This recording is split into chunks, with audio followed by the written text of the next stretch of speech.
It's pretty straightforward, but you figure it out. Yeah. And how you don't want to bring them in. You never want to do where you bring them right to a point, because then they get too narrow. Yeah, we're supposed to. You want to cut 4 inches. Yeah, there's a total of 4 sides. I don't have that. Yeah, sorry. Here we go. Ready? Okay. Go ahead and call this meeting to order, and we're gonna say the pledge.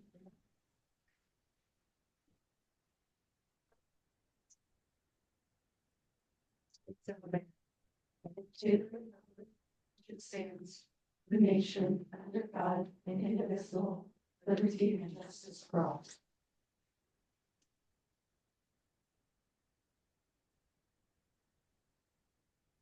We'll start with our consent agenda. Any questions from the previous meeting minutes or warrants? And we had JV approval on here as well.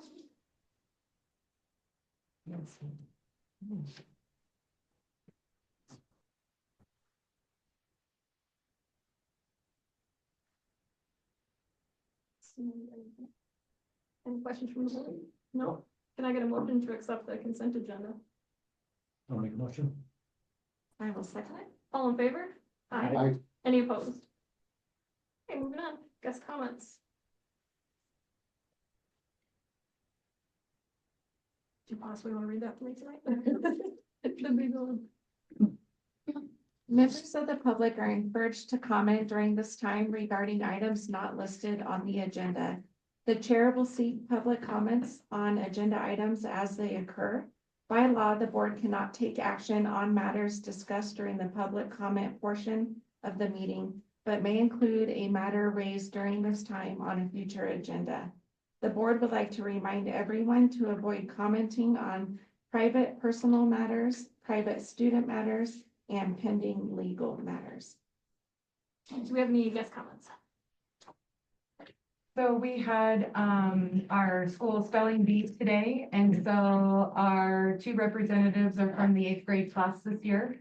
It was really cool to see students who have never experienced that process to experience it, and they all did a great job having to stand up in front of their classmates and peers and do that. It's quite intimidating at times, so I was very proud of all of them. Also, we have we're in maybe halfway through our girls basketball season, and our girls are working really hard, bless their hearts, and watching the growth from the beginning of the season to now is just really neat to watch. So it's been fun.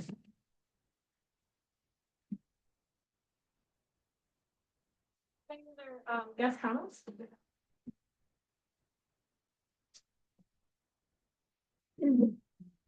I don't know. Not that I know Just wanted to check. of.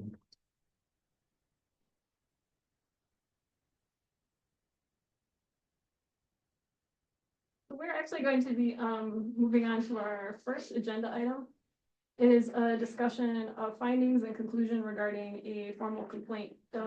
This portion of the meeting will be held in closed session due to personnel privacy matters.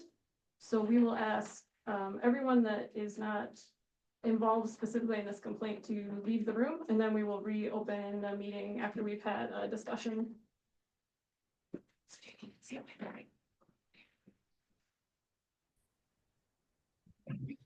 Okay, so we closed our session at 6:04 and we're opening back up at 6:11. Okay.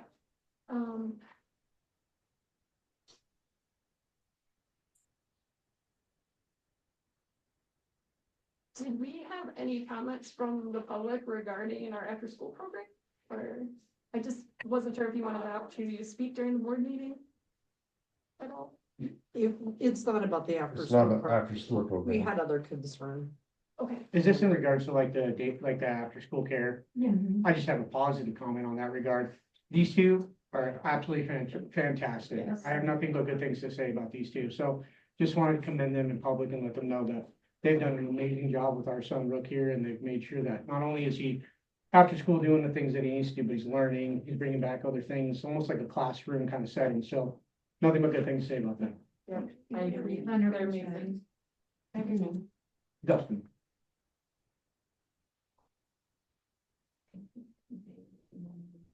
That portion people just comment and some of them have something to say. Okay.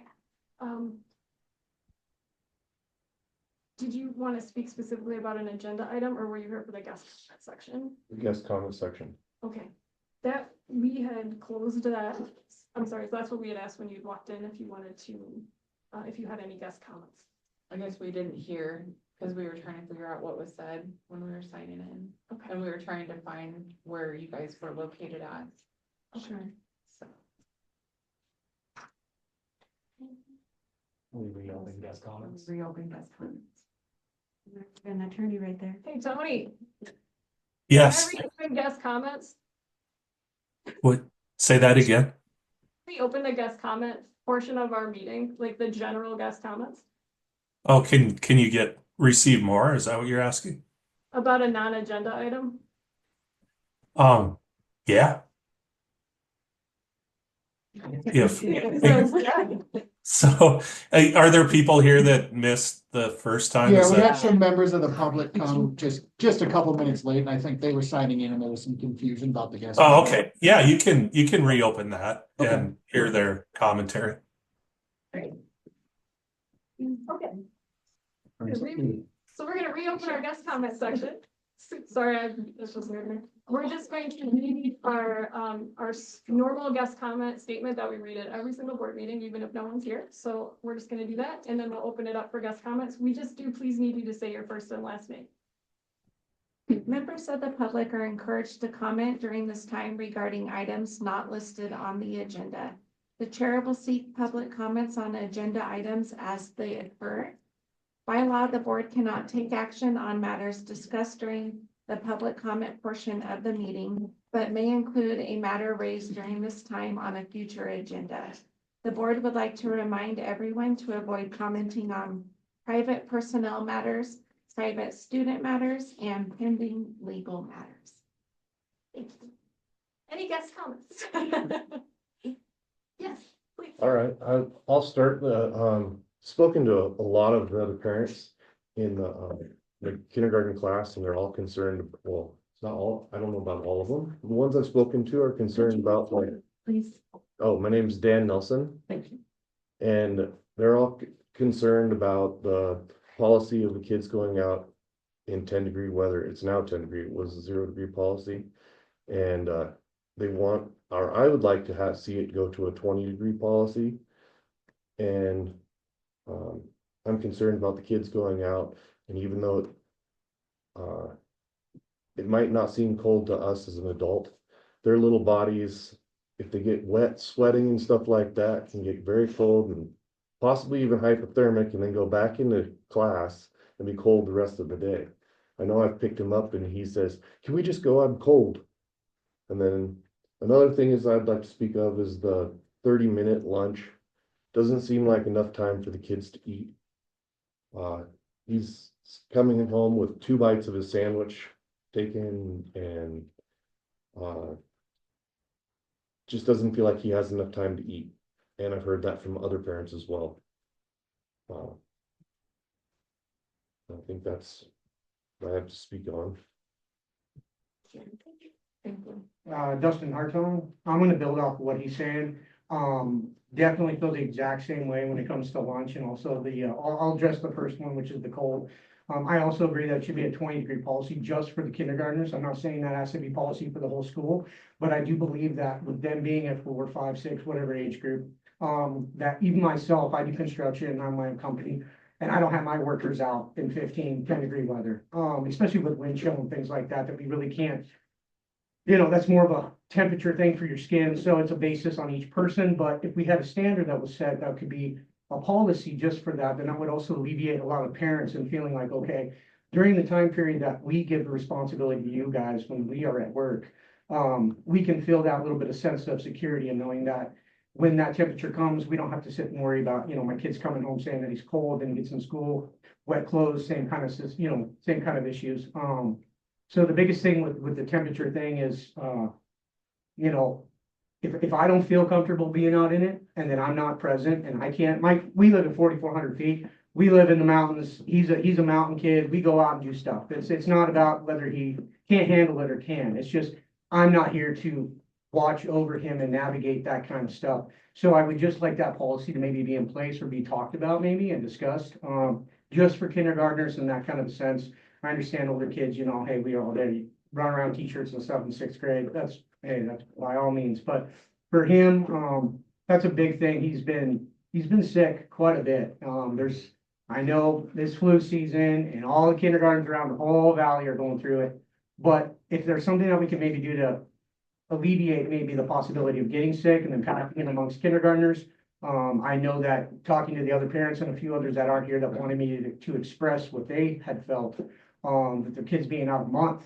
My kid just, astrovirus, weird stuff that's going on, and then the flu, then ear infections. So it just builds and builds and builds, and then you come back and then other kids are sick. I think that the temperature thing and being outside, I think that if we can address that, that might help alleviate a little bit of it. I'm not saying it's going to take care of the whole issue because we know the flu is always going to come around.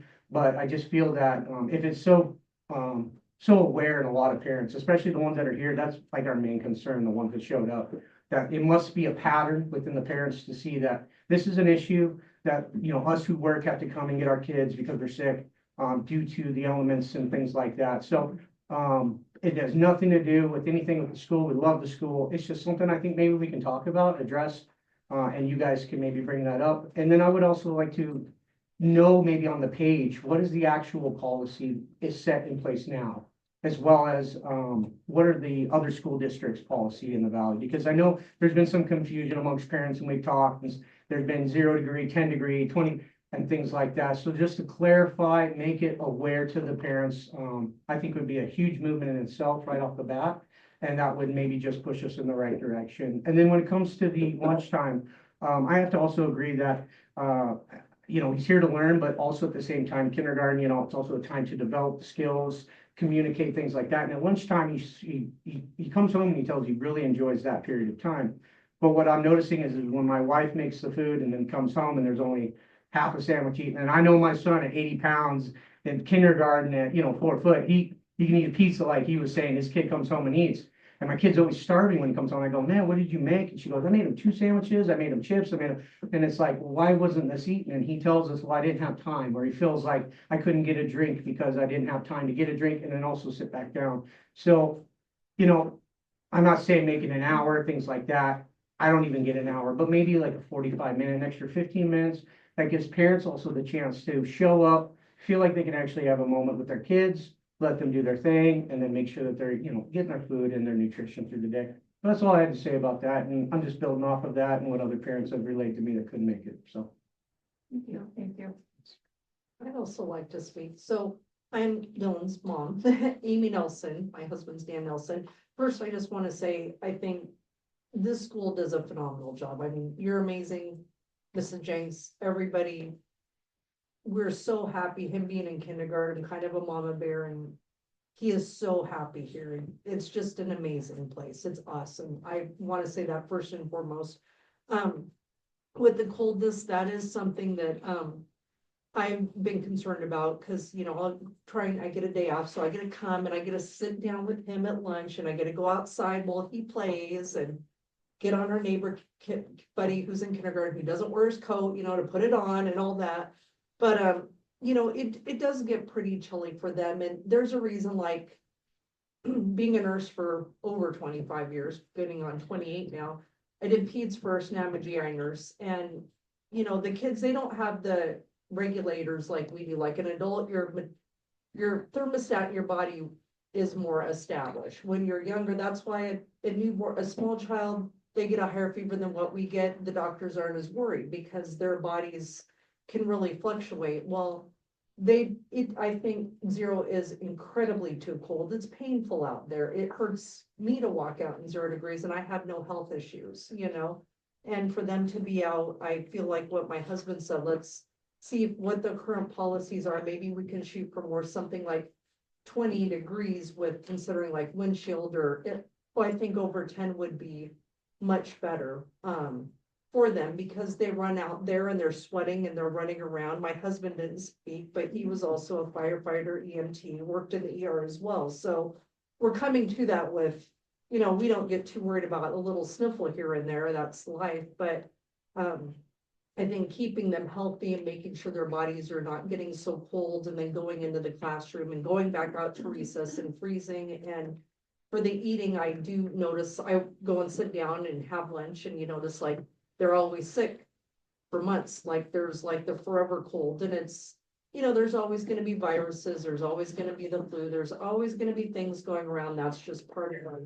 They can't live in a bubble, but I feel like them going out in such cold weather, it doesn't allow them to also be able to heal up when they do get sick, and I feel like it just keeps it kind of going. And with the kids eating, I do see them all kind of rushing to eat. You know, they're all excited, but they're like looking at it. And I mean, Dylan was like choking on food one day because he's like, oh, it's gonna buzz and I'm trying to eat and da da da. And you just kind of notice like all the kids getting a little anxious, trying to get it, you know, and they're also kindergarten. They're like learning how to get in line and then how do we unzip this and be able to eat. And, you know, our society always, we don't get our breaks usually as an adult either, but I feel like trying to get them to eat so fast that they're choking and anxious isn't gonna develop good habits. So maybe like building off of you said, maybe giving them a little bit more time to be able to do those things, you know, sit down, get themselves together. It's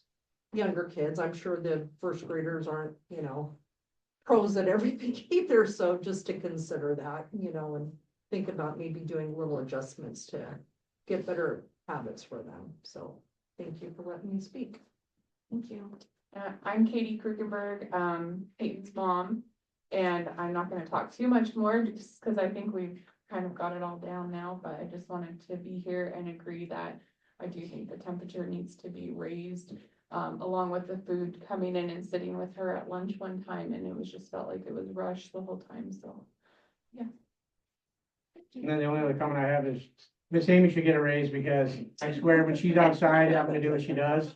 And 10 plus on that, right? So, we do take note of what's going on and she's killing it. Not their skin. Thank you, and appreciate very much. Feel bad. Just like to point out also that this is about a third of the kindergarten class. You know, there's just only three kids as parents here, but there's at least 2 more that I've spoken to. Yeah. And so that's like a third of the class that's concerned about the kids going out in the cold. And talking in front of a lot of people is very difficult for me. So I'm really appreciative of all you guys that came and spoke for me. Thank you very much. We really appreciate when the community shows up and speaks. It means a lot to us as a board. So thank you very, very much. Yeah, thank you. And now unfortunately, I gotta kick you back out. That's all right. Can I just say a couple things? Kaylee Thomas, staff member, parent here as well. I think one thing that I just want all of you parents that are new to our school, obviously you have kindergartners here, that I think that I, as a staff member, I want you guys to realize is first and foremost, your kids are our kids, and keeping them safe and healthy and happy is our #1 goal. So to hear you guys say that you don't feel like we're doing that is very stressful for me because that's what we're all here for. You all deserve raises. Y'all love our kids.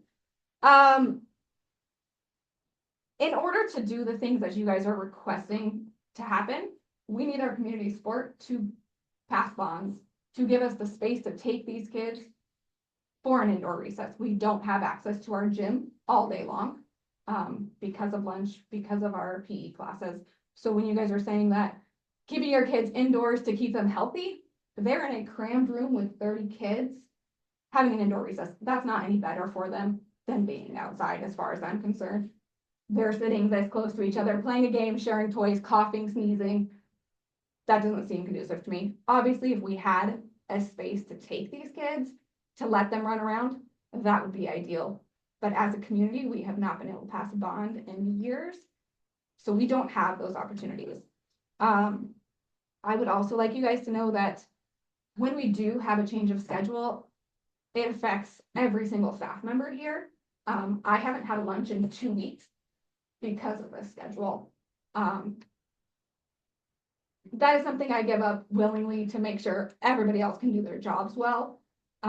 Generally, when we were doing our 0 degree, it was few and far between, once or twice, you know, maybe a week, 2 days in a row, things like that.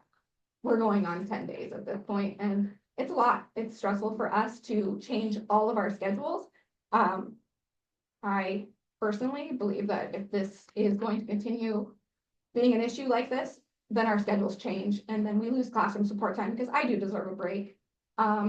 We all do. We're making sure our teachers are getting breaks by giving them their lunches. And so for me, I would also like that break. And so that means I don't have classroom time. That means I lose my support time for my students, which I don't want to do either. Everything else, I think that's kind of covered what we talked about. You know, we lose our prep times, which again then affects our classroom times. The teachers are losing prep times.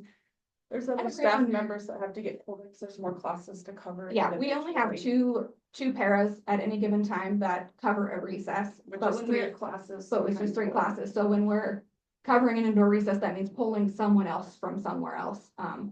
It just disrupts schedules all across the board, which is just not ideal, obviously, for anyone. It's just, I mean, recess this afternoon was amazing. Everyone was so excited to get outside. We are only outside for 15 minutes. If we are gonna be outside for longer, like before school time, we don't take the kids out for longer than 10 or 15 minutes because that is too long to be outside in cold temperatures. That is always something that we're aware of, especially with our younger children. Keeping 170 kids in a school dressed is a stressful event of the day. I mean, I sent kids inside today who, when we finally got to go outside, they come out bare sleeved, and you know, we don't let that stuff fly. We don't, again, we want to keep our kids safe. This is what they do when they get out there. Also, so, I just, you know, we read your guys' comments on Dojo and we understand your concerns, but I also wanted you guys to be able to see it from our perspective. I personally would like to go back to the 0 degrees because we're not outside long enough. I believe in fresh air for our kids. I believe in our kids running around and getting that energy out, especially at 5 years old. They have more energy than most. 8th graders do as well.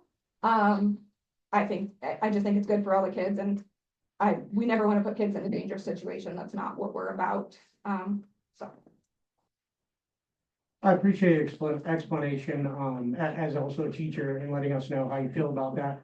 So what I'm hearing then in the regards to everything is you do deserve a break. I 100% agree with you on that.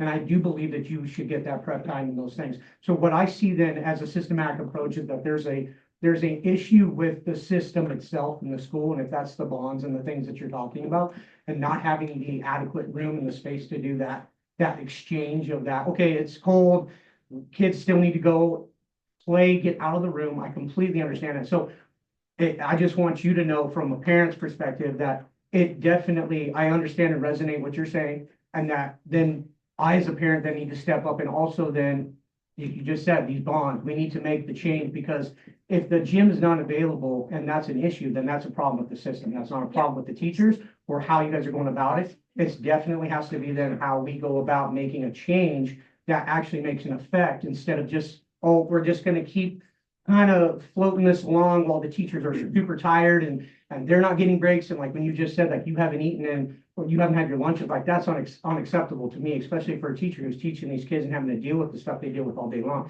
I completely 100% agree with you on that. So if there's something that I need to do or outreach to, I've got veterans programs and things like that. Like I've got guys that literally would come and donate their time to help with during the school recess time and things like that. You know, another thing would be like if the library could be open, you know, it's also stuff that I don't understand or know what's kind of going on with the budget, other things like that. But I do see that there needs to be more parents that step up. Like I said, he just had his birthday and 3 other parents that came to the birthday party really wanted me to express their concerns. Now I can go ahead and reach back out to them and let them know that, hey, the teachers are, they're overworked right now. They're doing everything they can. Like I said, I appreciate what you said about that. And that now then I will take the next step to make sure that you're being taken care of and that the responsibility falls on the school and not on you, because it shouldn't fall on you. You should get the breaks that you deserve. You should get the time you need, and the kids should be able to have that kind of level of, okay,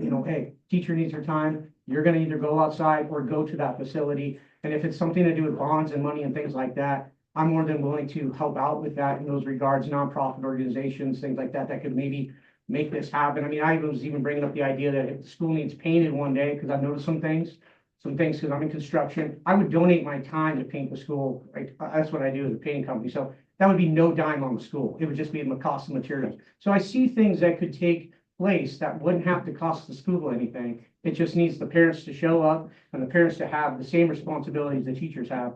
And I commend you for that. And I'm glad that you told me that. So now I can relay that. And on Dojo, I think that's a very good platform because a lot of parents can see what you guys have to say. And I would recommend that what you just said now, if you were to express that on Dojo, I think a lot of parents would be able to sit back, take it in and go, okay, I need to look at this at a different perspective instead of, hey, my kid. Wait a minute, it's also the teachers. So I 100% back you up on that, and I hear you 100%. And I think it's unfair that the parents have to balance, the health and well-being of their kids versus the health and well-being of the teachers. That's not something that we should be doing, whether it's changing schedules or anything like that, to make our kids priority. I know that you guys matter too, and I feel for you that you don't have lunches and but I think that our kids should come first, and that if we need to get more staff, and I don't know what else to do other than more staff or adjust schedules, there has to be an alternative than to just say, we can't have the kids in for a warmer temperature because we don't have the staff or the facility. They could be in the classroom. I don't see why they can't be in the classroom playing musical chairs and playing with a ball or a beach ball or something in the classroom, doing some sort of exercises or something like that when it's really cold. They don't have to go to the gym. They can play in the hallway. They can play. There's so many different places they could play. But I understand they have to be supervised. I do want you to keep in mind that we are a K-8 school, so while K-2 is having recess, 3 through 8 is still in classes. So taking them to another part of the school is just not a possibility either because of our K-8 school out here. There's no way to ever line up all K-8 schedules because we have a middle school. Our 5th graders and 4th graders have a different schedule than our K-3 kids. That's just the nature of being in a K-8 school. So I totally understand that, and our kids are having a great time. We do make indoor recess as fun and as active as possible within the classroom, but that classroom also has to have coverage, which shouldn't necessarily fall on teacher because that's their scheduled break. So it falls on paras and support staff, admin, all the other people that can come in and help to make sure everybody is getting what they need. But my point is that there has to be some balance because we can't just have a new gym tomorrow. We can't have a new gym next year. It's going to take time. And so I just want you guys to all understand that, we're doing the best that we can with what we have right now. And so there has to be some sort of compromise. We have to get the kids outside. We can't just hire new staff. It doesn't work like that in a school. We have to have the money to support that new staff, which obviously all comes from our community and change within the community, which isn't going to happen today, tomorrow. So. The only thing I have against that is. Let's remember guest comment time is the time to make your comment. It is not a time for back and forth exchange. Yeah. We can't do that.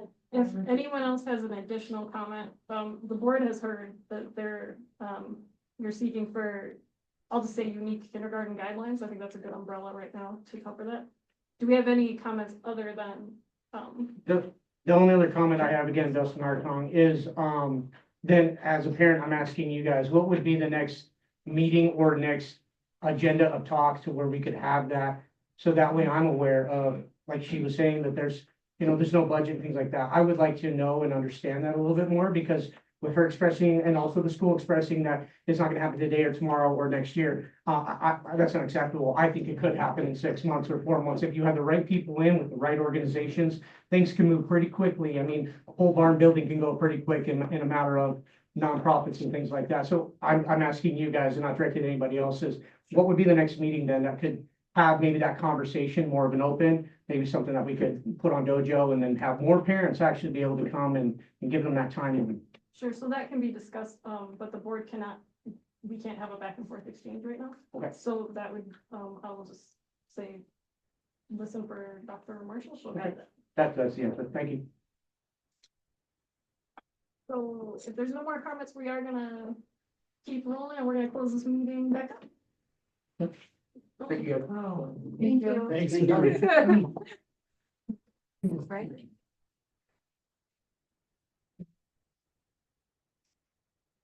So I can just go home? Yep. Thank you. You're all It's recording, right? Yes, okay, we've reopened the meeting at 7:10 p.m.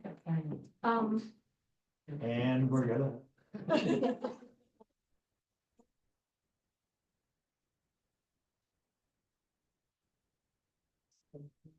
No. I was just trying This next to. Oh, Oh, yes. So. You don't. Just. I told you. Okay, I just saw you about to put your stuff. I would like to make a motion that admin will activate a corrective action plan. I will second that. All in favor? Any opposed? Great. Going to close the meeting.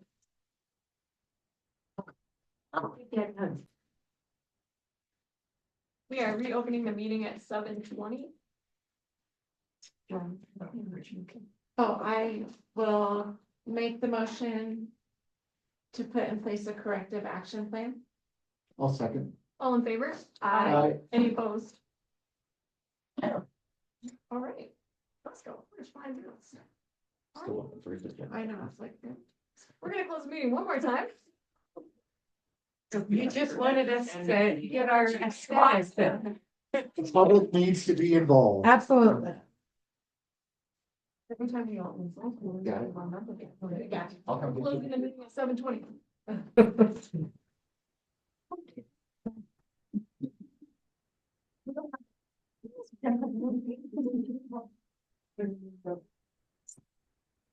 Is recording, is it recording? We are recording. Okay, we're open back up at 7:43. And I will So I'll make a motion that, institute. we instituted corrective plan. Is that right? Action plan. Yes. I'll second. All in favor? That one. Aye. Aye. Any opposed? Okay. I had to.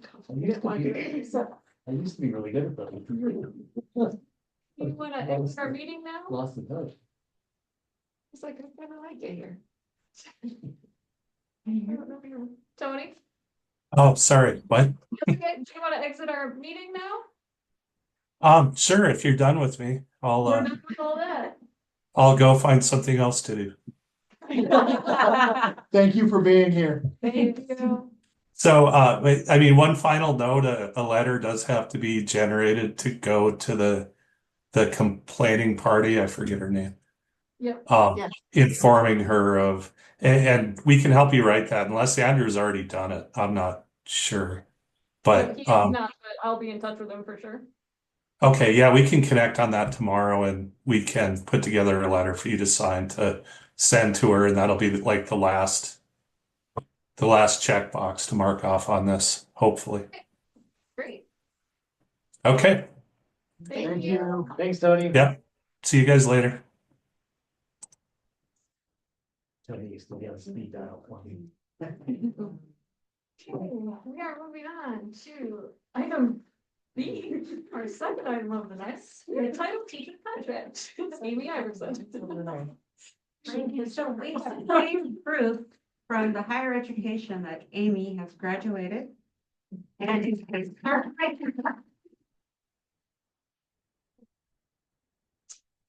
now, Amy is funded 100% from title funds. Yes. And when the current administration was talking about freezing federal grants, I inquired and dug a little deeper, and our title grants are considered discretionary funds and protected as of right now. Non-discretionary. Not non-discretionary, sorry. So they are protected right now, so she is continuing to be 100% funded out of title. Yeah, very nice. At the teacher wage and all the things that. Yep, she is now, she turned tables. Cool. Congratulations. Thank you. Thank you. If I can get a motion to accept the contract for our new title teacher, Amy Iverson. I'll make a motion. I'll second it. All in favor? Aye.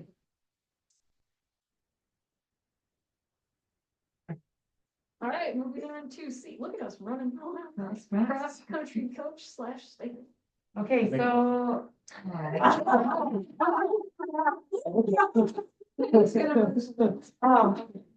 So I figured out a little workaround. So what I thought would be a good practice moving forward is that we can give Tika the full stipend as the coach. And at meets, I will, as athletic director, will be there to support so that she can earn her entire stipend. So then we are covered. I mean, no different than like with basketball, I try and attend every game just to be, if need be. So I think just moving forward, if we just keep that as a practice of whoever steps into the athletic directing position just needs to make sure they're at those competitions, you know? So I was thinking that would be a nice workaround for her. Are you sure? Yes. Is that sustainable? What? Are you gonna be attending the practices also? Well. Just because it seems like you shouldn't. I mean, you I'm could, not, no, but you if shouldn't. anything, if based I on- were gonna go to the practices, I'm doing it more for my own health because I sit too much. Sure. It wouldn't be, it would be her thing, and I would just be there on meet days. I guess we just want to make sure that you're not putting in all the hours for free. Yes. Well, She- but that was my I know she do- is. But I do get, as an athletic director, I do get an appropriate amount that I'm totally fine with that. I know I get the faces, but I feel like it's okay. Mrs. Eli gets to make Mrs. Eli's. It does. But I do feel like, is that an unrealistic expectation of our athletic director, right? So when we're talking about a stipend and having two coaches and being off campus at a different thing, instead of just Tika having to split her stipend, we were talking about making a second stipend. Like that they wouldn't share it, that it would be two stipends. So then if it fell on, I don't necessarily feel like it would be double dipping for Mrs. Eli as the athletic director. If we didn't have a second coach that went to those meets with her. I just think sustainability wise, I do think having another person at the off-camp, off-site things is important. Cause you can't have somebody Oh, at yeah. the start line and at the finish line. And then you have kids that are in all different sections, so I think having two staff members there is important. I don't think that the current person shouldn't have to share their stipend. I think there should be two available stipends. And then if that falls on the athletic director, if somebody is sick or comes in, that's a little bit different. Or if she's the one that has to fill that second spot, then she gets that second stipend, right? Do other athletic directors? So for the most part, because they host, they're like overseeing, so like Michelle Kronk is at every meet because she's hosting every meet.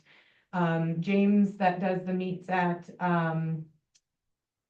Evergreen, he's there every week, just kind of helping out with the co-hosting and stuff, so they are there. When And they go to other schools, do they go?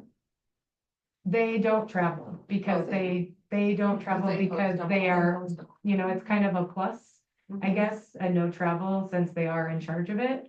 And so, and I know like we mentioned a few board meetings back that I know Amanda and we brainstormed some potential like to bring to the budget committee to see what we could work out for, right, you know, this year we're stuck, but to maybe look into what other schools are offering and see if we're still compatible or, Sure. if there's something we can wiggle out with what we have. So. But I just, I don't mind. And I know you guys, but anywho, so that was kind of my thought, Is the cross-country stipend, 500. would the budget sustain another $500 stipend for this school year? So you want 2 stipends per teams? For cross-country because. Two $500 stipends for cross-country, Because it's such a. $1,000 total. We could do it because we don't have a second team, girls team right now. So we can afford it this year. Next year we just have to See how budgets. see how it goes.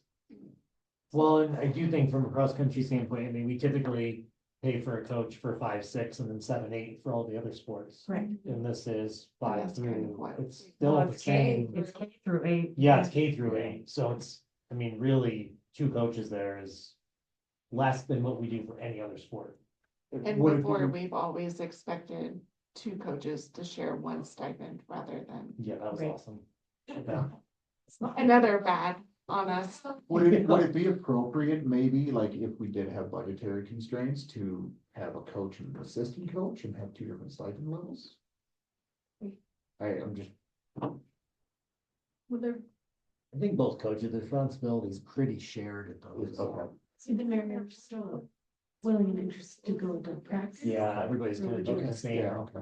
It was the same thing on me. Well, again, Antica, or sorry, the coach would, I think, be fine with, because it's not like we have everybody running practices at the same time, and so it is 2 separate rotations.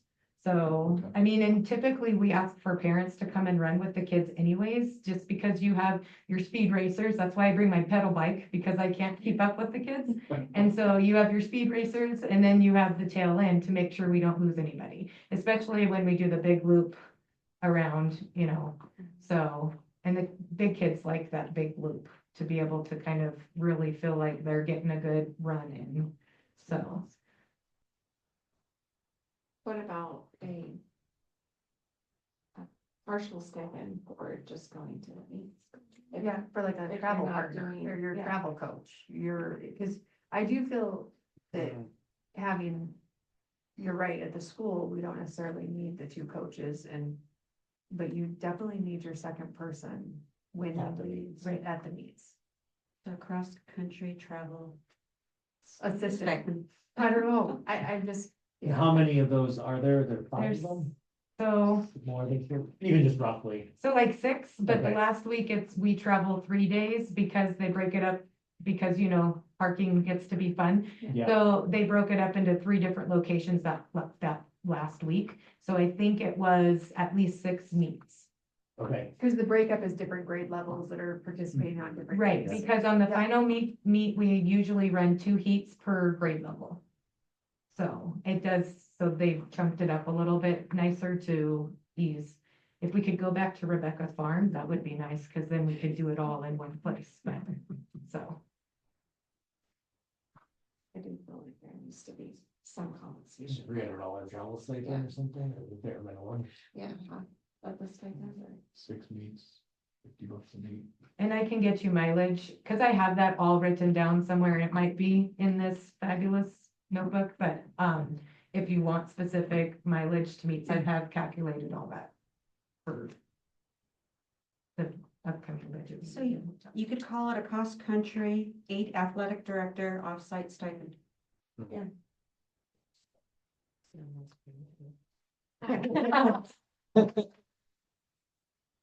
And we can afford it this year, because like I said, we didn't have that second team, and then you're gonna have to build it in for next year.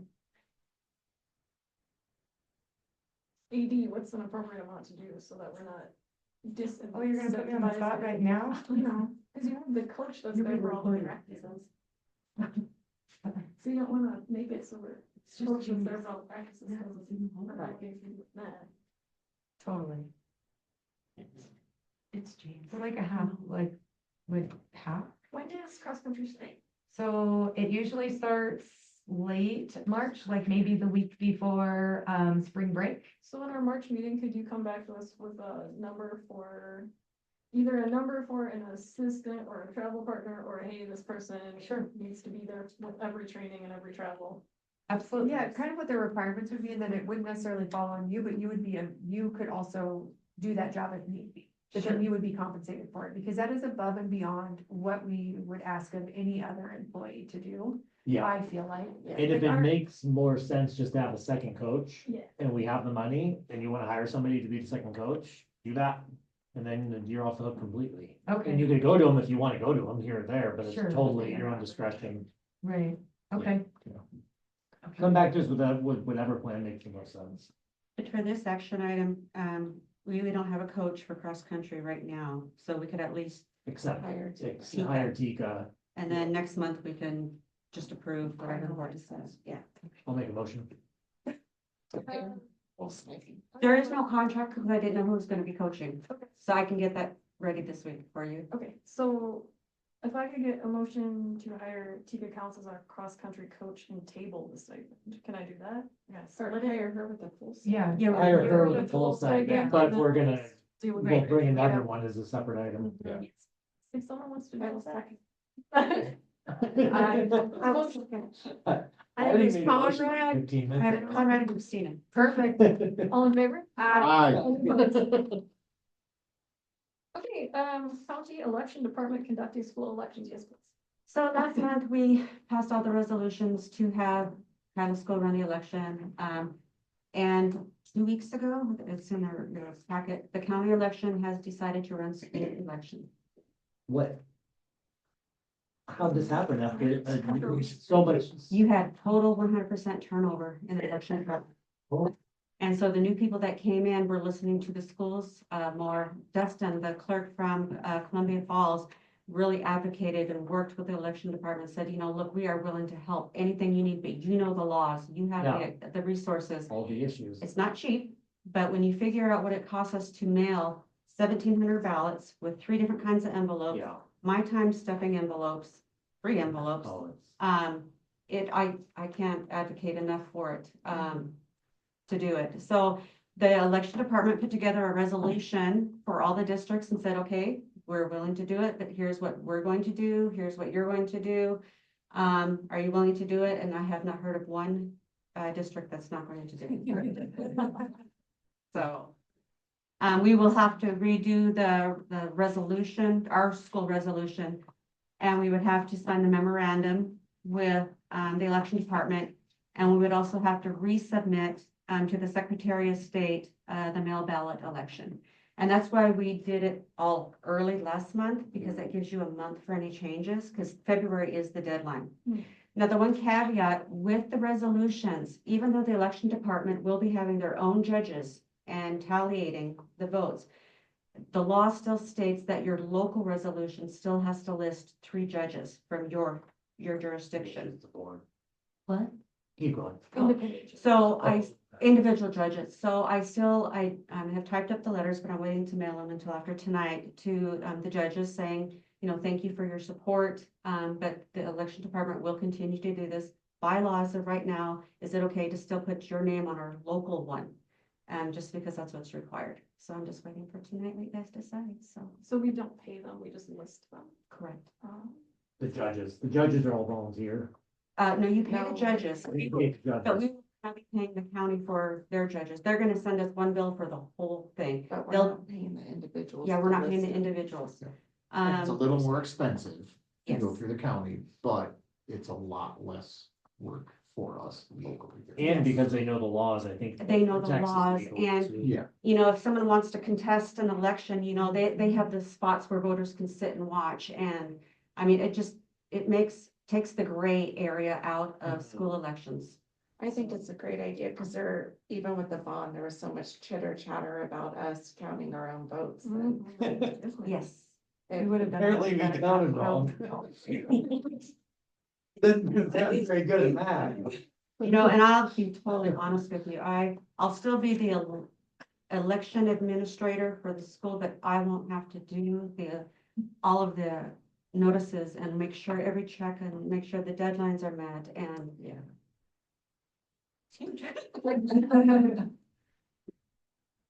And it looks like it's still conducted by mail ballot. If we have one, it'll be mail ballot. Yes, ma'am. I'll make a motion to, accept the county election department conducting school elections. I'll second. All in favor? Aye. Any opposed? Referees coaching one game. All right, so this year, because we only have one basketball team, it's been tricky to get referees to come out here. And so, because most years this is the first year we've only had one team. And so when you have Marion paying $50 a game and we're only paying 40, so I had asked Sharon if there was something that we could do to add like a little something for this year only, because I was straight out told by the MOA pool, oh, you only have one team, that's gonna be hard to fill. So, what Sharon and we had discussed was possibly adding mileage for this year only, so that it gets them closer to earning the $80 per day. It's not totally there, but it's a little something as like, thank you for still coming out and, supporting our kids so that we can have, a game. Do most schools pay 50 per No, game no. these days? Marion, because they're way out there, they have been able to keep it at 50. Everybody else in our AD area is 40. We are keeping it at 40. $40 per game. Mhm. So it'd be- So normally they would make $80 per game. So, And Is how it- many games are we talking about? oh goodness, I'm sorry. So give or take maybe 6 home games. So, round trip, if they're coming from Kalispell, that would be an additional $28. I So- think that if we already budgeted for it, just keep it at the 80, get them out here, and then maybe Not they'll paying get, mileage. not pay mileage, not even worry about that. That was my But second. I think just keep, we have it budgeted, they're only coming out for one game, we appreciate what they do, these people are not getting any younger, Right. and maybe they'll be like nicer next year for Kyla and show up for all our kids. See, that was the caveat. If we paid a mileage, it would be a month after the fact, because that's when we have our board meetings. We have the ref checks available because we budget for it, and I have them printed ahead of time so we can hand it the night of. Yeah. So it's basically, we could do the 2 checks, and honestly, that'd be cleaner than having them wait a month further.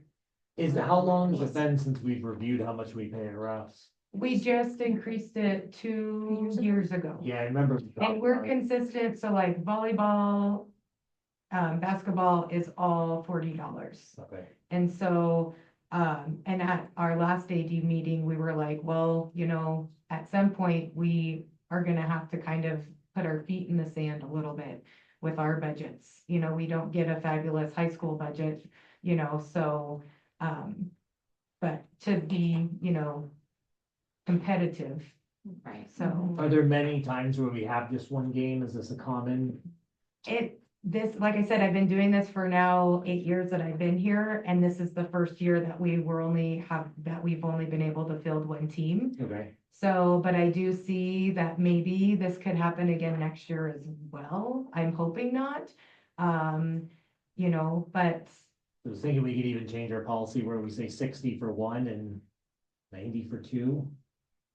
Like not get all the way to the Marion number, but if we want to keep attracting For next year. refs and we want to be ahead of the curve and I don't know. Mm-hmm. I mean, I feel like everything's gone up so much in the last 2 years for us not to increase our ref.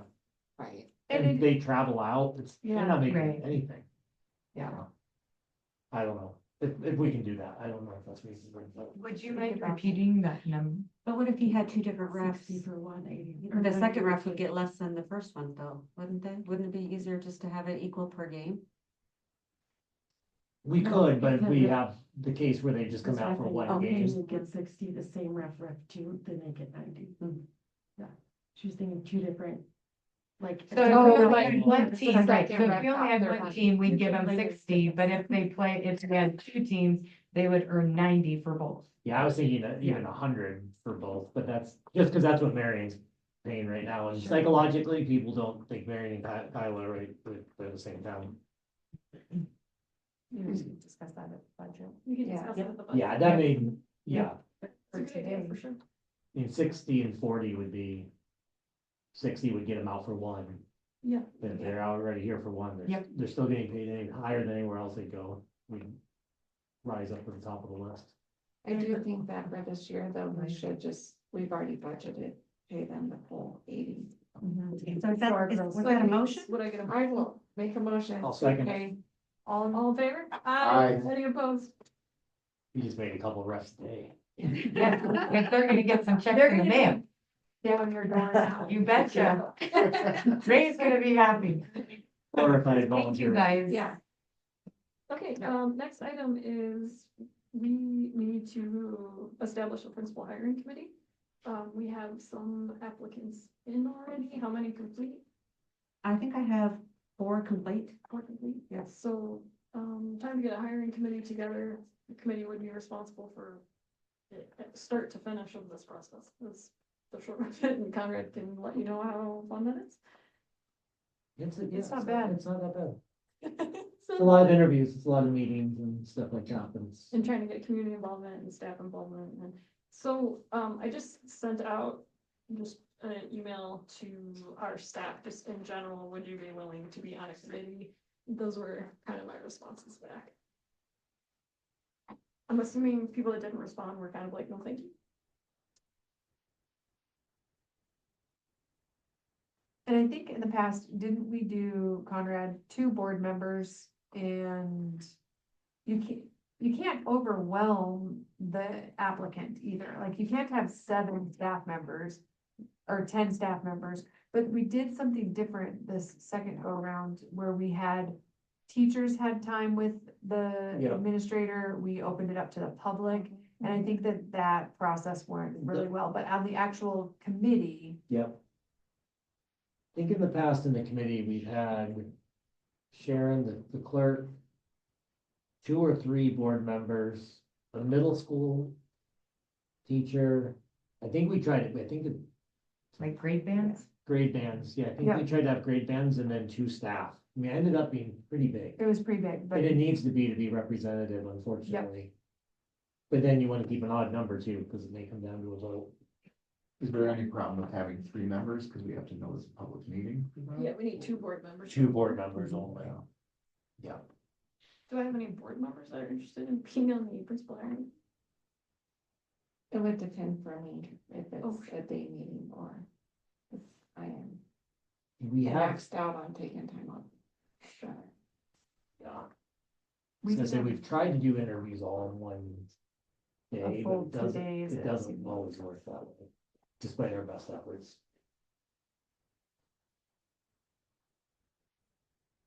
I'm happy to be on the committee. Okay. But I'm also not going to be the person that's dealing with this, right? Like Conrad and I aren't gonna be on the board moving forward. That's why I'm Um, gonna sit this one out, I'll attend to the public forums and stuff like that. But if it comes down to you need to be on there as the board chair for sure, but Okay, as the second person, if daytime things don't work for you guys, I can take a day off to do it. And then I do feel like our open forums, we definitely did in the evenings. We did more towards when parents were out of school, so then you guys could still attend that. My schedule's flexible, I mean, I can tell a customer that I can't work, at a certain time, so I'm flexible, so I can be available if needed. I just right now have 7 scheduled days off a month from work for other school sports. I have right in with you. nope. So the 2 board members, is it Amanda and Nick or Amanda and Anna? I would love to pass the torch to you, Nick, if you want to commit to that, but if you're feeling like you're like, I'll be the backup person. I can do it. Okay. That's fine. And then, I'm assuming we'd like at least every grade band represented. I think that would be good. Okay, I do have 2nd grade said that they would like to be on that. That would be, Ricky. For that grade band. That's good. And that was the only one, so I think that's appropriate. Yeah. Yeah. Yes. And then maybe if you have more than one teacher that's in a grade band, you put their name in a spin wheel and that's the person that gets. to In the do it. That would past, be as the only- board chair, I just chose that. Okay. Mm. That works too. But did you send out a thing asking who wanted to be a part of it? No, See, but then when we started that, we sent out something. yeah. Okay. And so I do think that you probably, Do it random. and I don't think that has to be approved by the board. I think if you just, the two board members and then. 2 board you get members to- keep the Yeah, number of. you can do the makeup of the committee, and then you can sort it out, Yeah. because you don't want to be committed by, like, I just needed board members tonight. Yeah. Yeah. That's all. yeah. So then I guess Nick and I will start hashing out the hiring committee. Okay. You want me to make the motion? Yeah. I'll make the motion that Amanda Chin and Nick, what's your last name? Blanche, will be on the principal hiring committee. I will second that. All in favor? Aye. Any opposed? A little bit. To the left. 25, 26, school camp. Yeah, that's on hold at the moment. I made 3 drafts for the calendar committee. And we did a survey with the whole staff. There was a 78% of the staff would like to do an early out weekly. So I put together a schedule that would show that. However, I didn't realize when you did it in the past, it was a 2-hour or a 2 o'clock dismissal. And so I did it based on a 1 o'clock dismissal, which is our typical early out for monthly early outs. So we're still looking at those options. So we're gonna table that? Yeah. I'll make a motion to table the 2025. Did you have something? We had done the 1 o'clock out once a month to allow for PIR time. Mhm. That's gonna, is it being discussed in committee? So the way that it was, on the calendar committee, when we were discussing the early outs, those early outs, when they were extended, that were supposed to be able to bring in speakers and things like that. Well, almost all of those days fall on a day where either we have vacation that's gonna happen, or it happens on an activity where then the teachers are then like helping get ready for the spaghetti dinner. They're helping to do that. They're not really getting their professional development done. Mm. So there was talk of what if we do that early out one time, but then there's also still some discussion about that when you only have 1 hour. It's really hard to get someone out here for professional development to give you a lecture for 1 hour. Hmm. So then the 2-hour conversation came up, but then it's like every week we would have an early out, kind of like School District 5 did. Okay. For 2 hours. And then there's the argument of why not just make them entire days? Make 3-day weekends for our families, rather than, I mean, I hate the early outs. As a family and a parent, and District 5 early outs are terrible. And Smith Valley does an early out the first Monday of every month, or I'm sorry, they have a day off their first Monday of every And month. I feel like that provides time to bring people in, you can do internal building if you need, whatever, like. You have time to do it, and people aren't burnt out at the end of the day saying, what are we doing now? Yeah, I've heard Yeah. great things about it from Smith Valley, that it's working like really it. well as far as admin staff can come in and get caught up on things they need to. Teachers can actually plan a PIR Yep, and have a work day Yep. as well. Yep. So, Yeah. and it's nice for the families as That well to wasn't plan a something whole we day off discussed. versus Exactly. finding someone to I know come that's get your kids for right. 2 hours. yeah, like, I didn't know they did that until after that, Kaylee said something to me about it. Well, I think that that's a conversation that needs to go back to the calendar committee, Yeah. because I feel like us even talking about it, though. It was very divided on having early outs every week, whether there would be 2 hours or 1 hour. The other thing that was, we were providing, After school care on those days? no, No, after school. oh, yeah, I'm sorry. Oh. So that's the other conversation that came up, is if we're done at 2 o'clock, then what happens with our paras that then would be losing that many hours? Would we then try and figure out how to implement them into the after-school program? Because the increased amount of children that might be there, like that whole conversation came up too.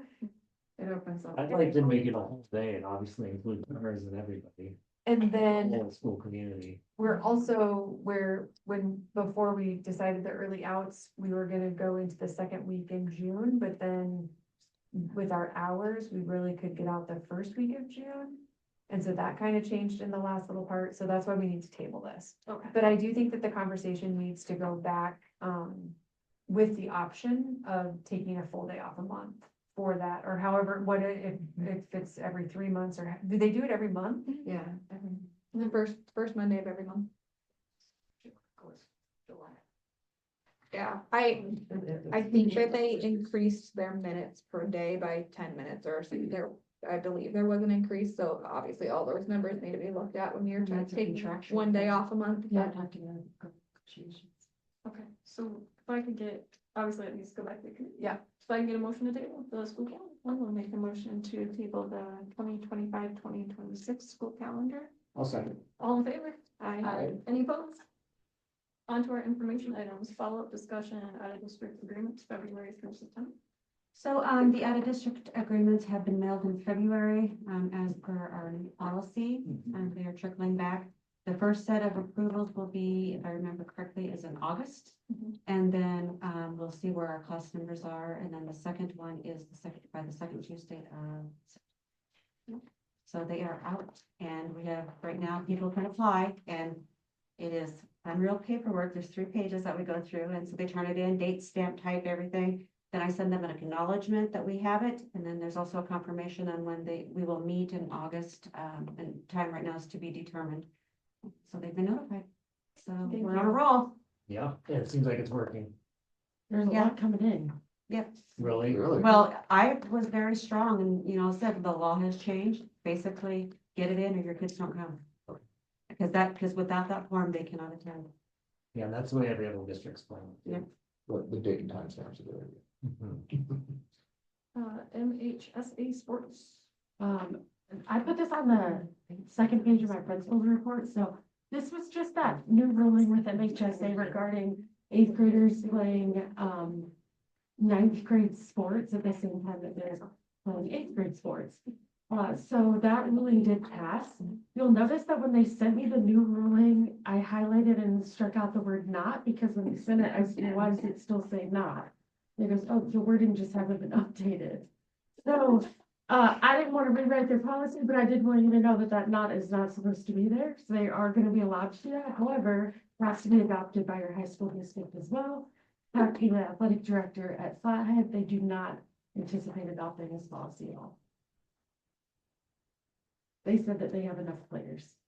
It will be interesting to see if that changes due to this case that middle school wrestling has been mixed off of sports. And they're not having a place to wrestle, so I will be interested to see if something does change with the high schools with this. And going to state, there are 3 or 4 girls that are 8th graders that are wrestling at the high school state tournament from other A's, B's, and C's that have 8th graders that are wrestling up as high schoolers. So School District 5 might be dragging their feet a little bit, but they did just do away with middle school last year wrestling. So that is one sport that isn't offered at middle school that they could be wrestling up. That's why my boys don't do it. Yeah, so I'll be interested to see how that So changes. just something to keep an eye on to see if they do adopt a policy then also. Item number 3, ESSER closeout interviews. Shannon and I had our official ESSER closeout with OPI. Reporting financial statements will be probably up until 26 to 28, 2026 to 2028. Wow. So we still have to keep all of our records and still be accountable for everything, but it is closed out and done with. That chapter is now behind us fiscally too. It's just gonna be important that, whoever comes next knows where all that information is in case it needs to be addressed or it comes back up. Where is that information? Under my desk. About this thick. gonna be in your garage next. Be like, oh, this is fire. Principals report, spring enrollment updates. Yeah, so I have all this, there was a lot of numbers, so I just put it on paper for you. It's not in the exact order because I was trying to save paper and put the assessment scores on the back. So yeah, our spring enrollment update, we haven't really changed a lot. We've had one student go to homeschool and that's about it. So I did just go ahead and put the state max there for you too, so you can see where we are over and where we're under state max. First grade is the only place right now that we are over. I have asked Sharon to just remind me as I get all these forms that I have to sign for out of district enrollees that I'm really paying attention to that second grade cost. Because that is gonna, as those first graders move up, we're gonna have to take a look at those numbers, so. But yeah, not much change at all. So with this spring count that just went in, we should have budget numbers by the end of this month. They have until, I think, the last day of this month to get us budget numbers. So we'll know. No, we'll just be waiting on legislative outcomes. That Stars X gonna make it. It's going through. I can feel it in my bones. It's definitely inching closer, for sure. Formal evaluation update, 5 of those are completed. On the left column there, you'll notice it says 7. Since B passed tonight, that can say 8 now, since we have another formal teacher in the building, so there'll be one more added to this number for formal evaluations. Lucky you. I went to send her an email to ask her to send it, and I was like, we will do that in board meeting. So yeah, that number will be updated to 8 and we'll have 8 by the end of the year. I've only completed 5, but all of them are scheduled within the next week. Yeah, the next week, because it's already the middle of February. Yeah, so most of those are done. Spring parent teacher conferences are going to be on the early out of April 18th. Originally I had a PD planned for that day because we were doing 4 sessions with Genevieve Thomas from the Small School Alliance, but we'll have to either postpone or cancel the last one so that we have that April early out day for parent teacher conferences. Then if you look on the back, that's the next one, sorry, and I'll come back to facilities.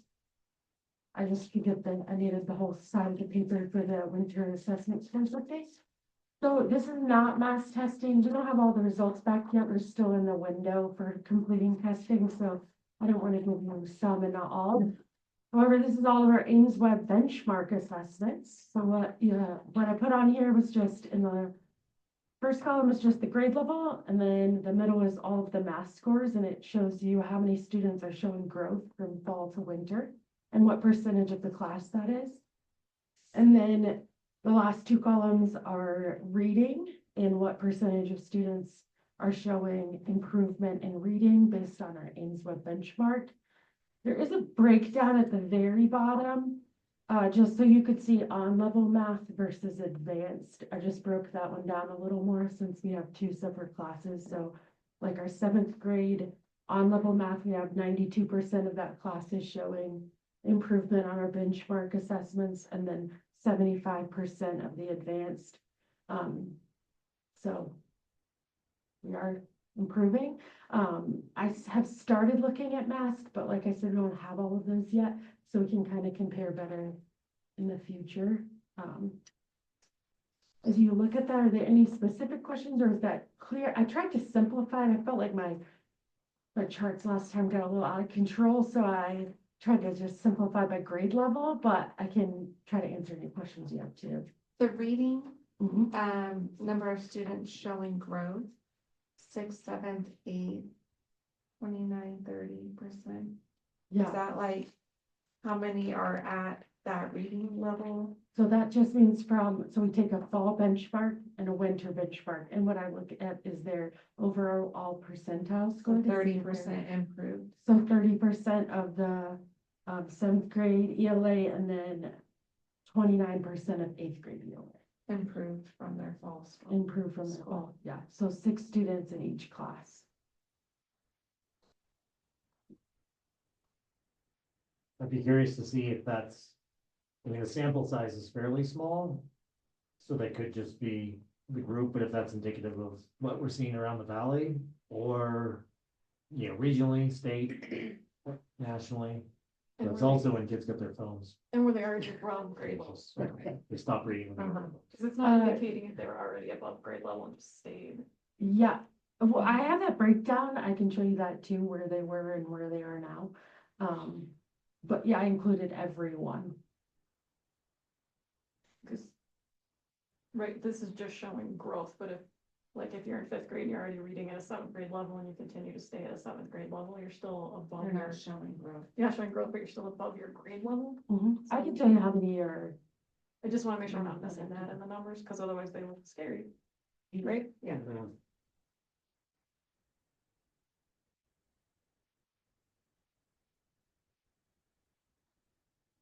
Yeah, because then if we compare it to a regional or state community set, we can see if one is an outlier, two, if it's something we've got going on here, is it consistent with larger data sets? That sort of thing. Do you want that as a follow-up item for next month? That'd be great. what was that comparison to? State? Whatever data you can get, Okay. When they comparison compare it to whatever larger data set you can pull. Cause when they say like, oh, you actually read you're in fifth grade, but you read at a seventh grade level, is that state or national?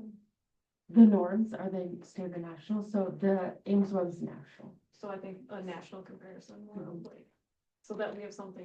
It's national based on those who adopted and use it. Sure, Yeah. yeah. And if we can get some local data too. You know, how are these students doing against other kids in the valley or the state? If that's possible. I don't know if that is. And did we have Ames Web last year? It was our first year.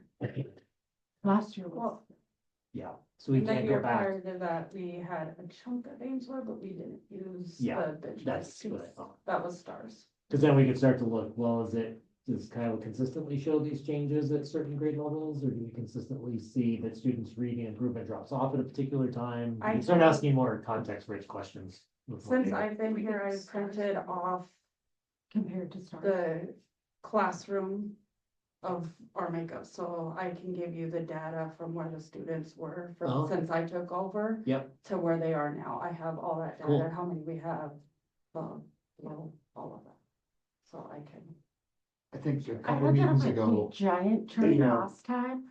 that was a lot of information for us to take in. Yeah, That we I know. hadn't seen That's why I before. didn't know if. Yeah. Quite that much. But if you're looking at a percentile growth, I mean, I could share those with Shannon, or we can I'm sit down very, and get that percent for you Yeah. too. That'd be I- awesome.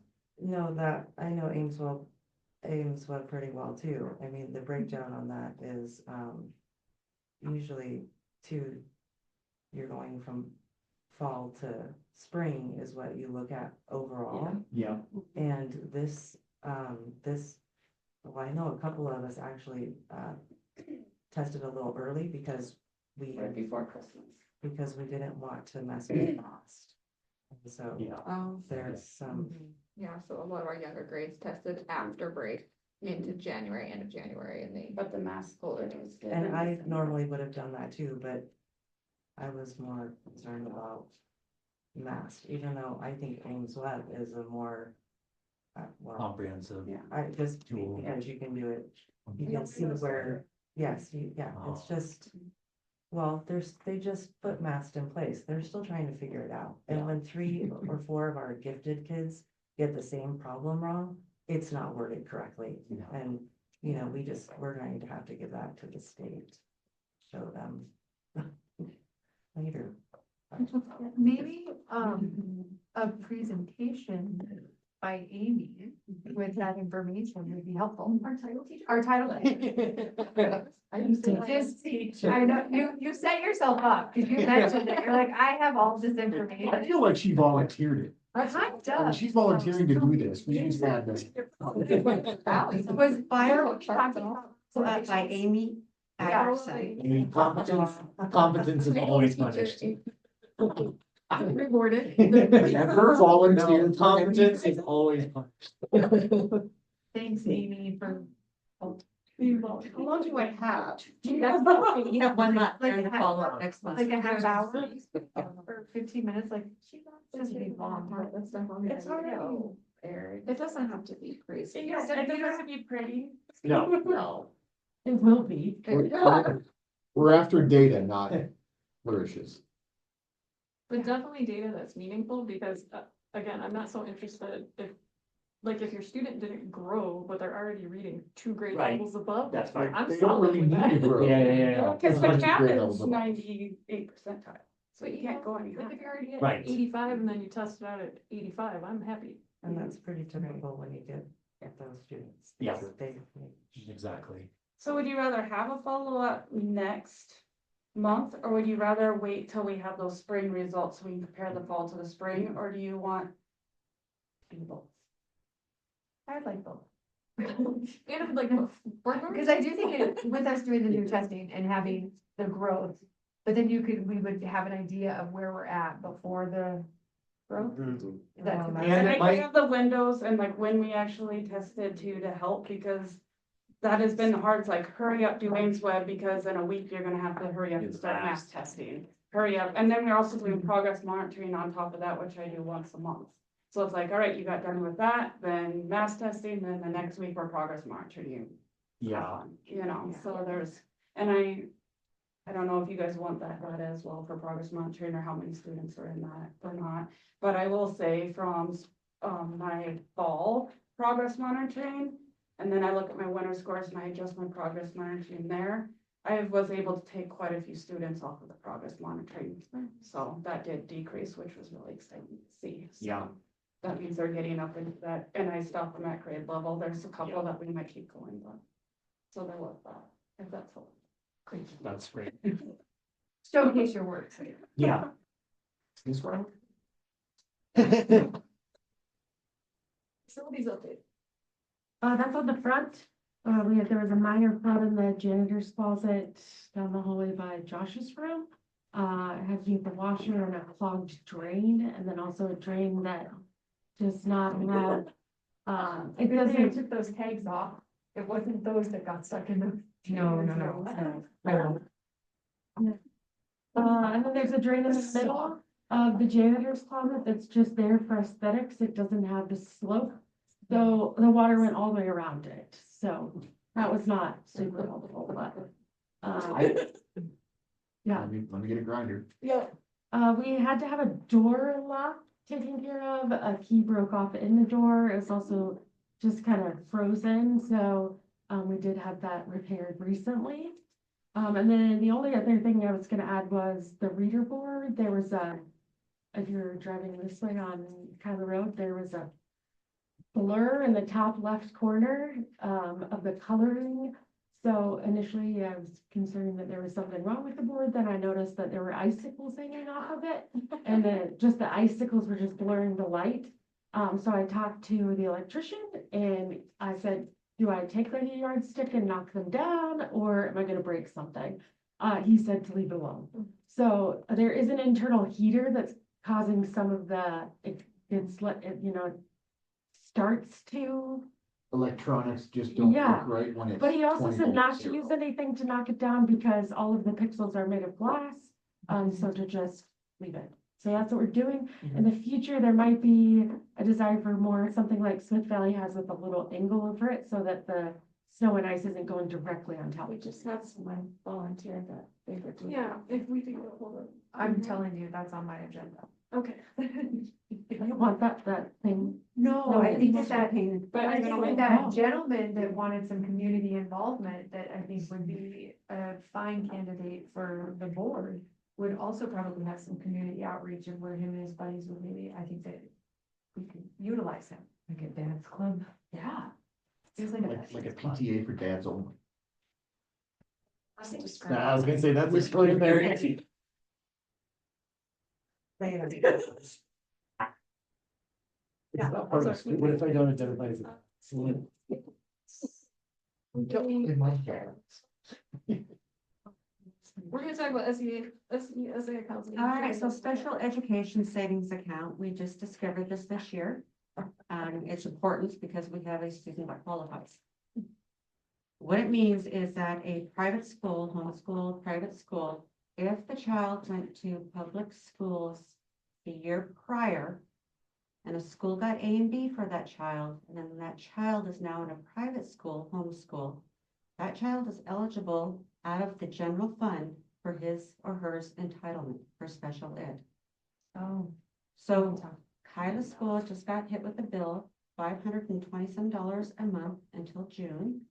And then we will also have to pay next month for this child for his full entitlement to be homeschooled. It goes into an account until this child's 28 years old, and where they can use this money for, there's a lot of costs, things like that, that they can use at the parents. Wait, Kyla's school's on the hook until the child's 28?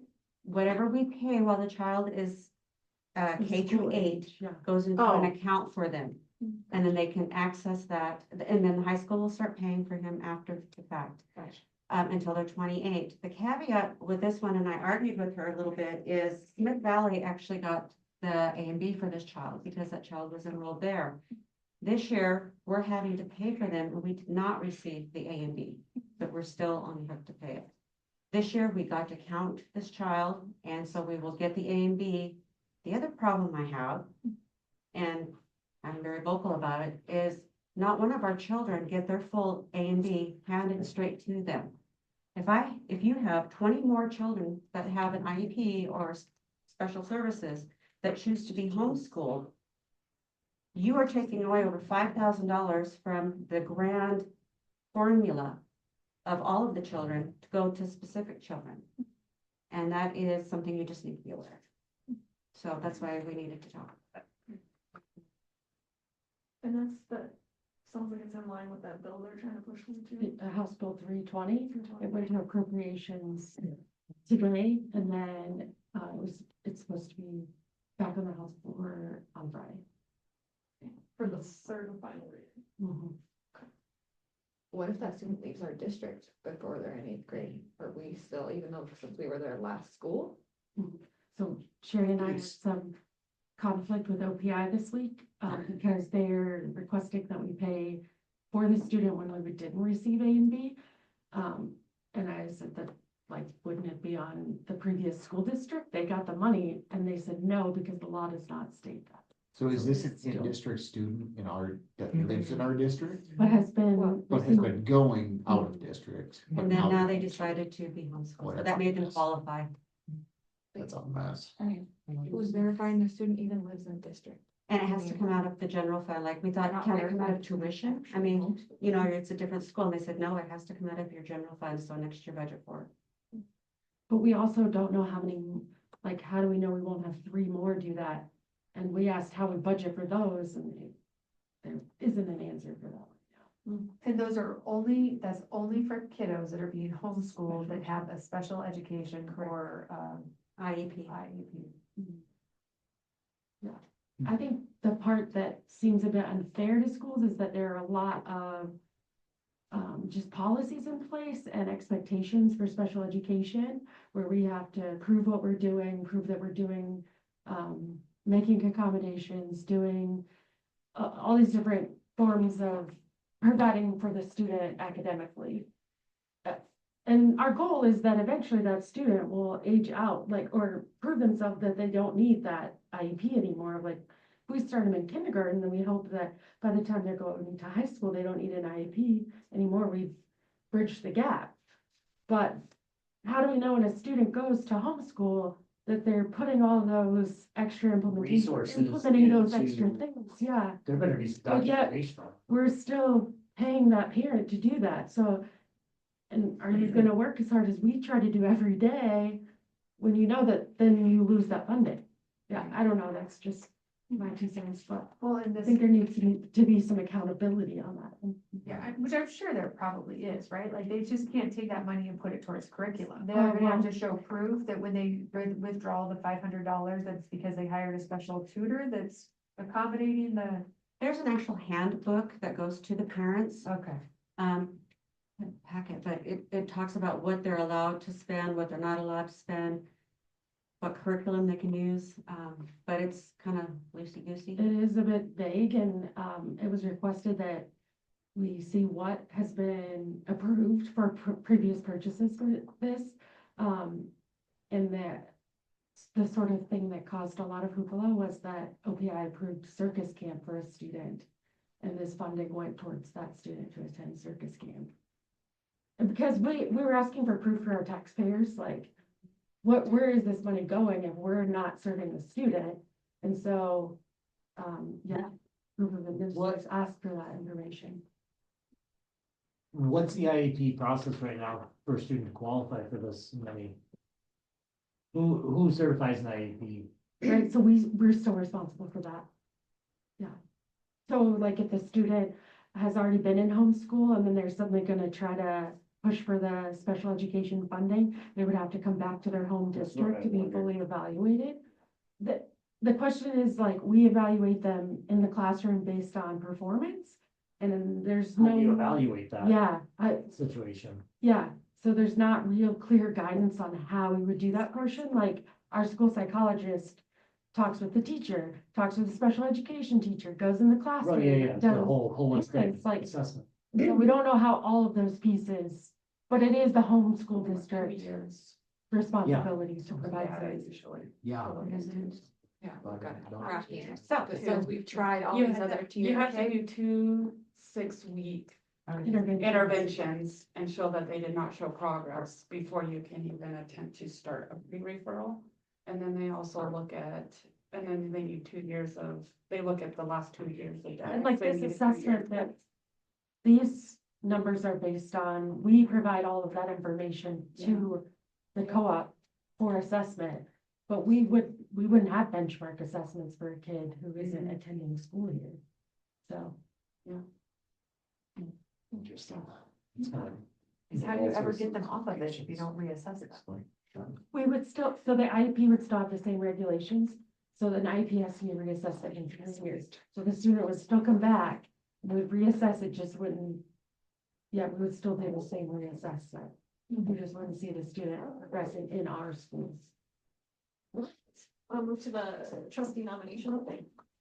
We had one form turned in today, but it had to be voided out because the person was not a registered voter.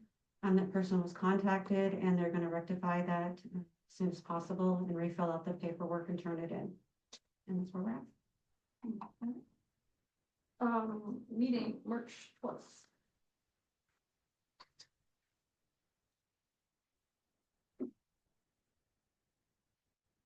Which is the second Wednesday in March, and I think we're back to our 3:30. Fine with me. So March we're doing 12th, that, March 12th, 3:30.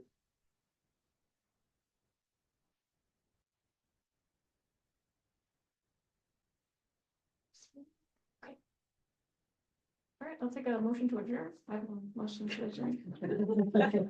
Should be kind of running my second. Yeah. Make a motion to go to bed. Aye. No. We've had longer.